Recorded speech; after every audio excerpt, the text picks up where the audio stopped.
Hello. I'm here to talk to you about something unfairly feared and often maligned: numbers. Most of us consider numbers scary and confusing. That's why we're journalism majors. Thankfully, I'll only be discussing the writing of numbers, not the adding and subtracting of them.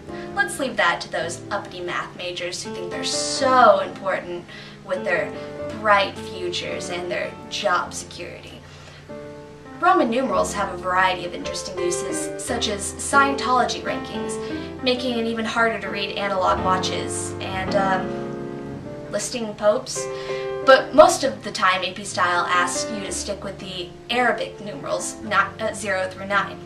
Use Arabic numerals unless specifically asked otherwise, or if you're at a Tea Party rally. However, not using Arabic numerals in the second situation is kind of a moot point, since most people attending those demonstrations can't actually count.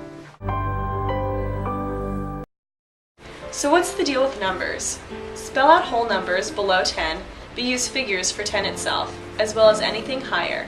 However, you should always write out a number if it starts a sentence, so you may want to reword sentences beginning with numbers larger than 9. You also need to keep in mind that it's totally okay to start a sentence with a numerical year, such as 1999 marked the end of my childhood and the last time I truly felt something. This meticulous memorization of seemingly arbitrary rules and corresponding loopholes will serve you well should you decide to become a lawyer.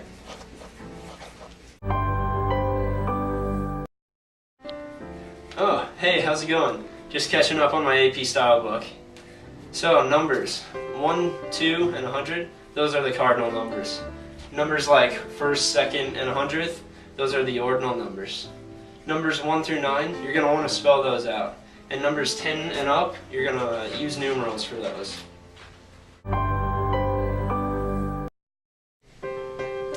Always spell out numbers in common turns of phrases such as, "Thanks a million," "I've told you 1,000 times," or "There is no way that ditch can hold another 24 bodies. Also, since corporations can pretty much do whatever they want, disregard anything and everything you've learned thus far and write a business's name according to the organization's practices. Another example is large denominations of cash money reaching into the millions and billions. When referencing a specific amount, such as $56 billion, use numerals and never go past 2 decimal places. Since we're on the topic of ignoring previously established rules, it may be good to mention that the AP Style Guide lists about 50 exceptions to its numeral guidelines. For example, a certain part of play, like Act 1, Scene 2, uses numerals, but a reference to the first act should be spelled out. The more you know. What the heck?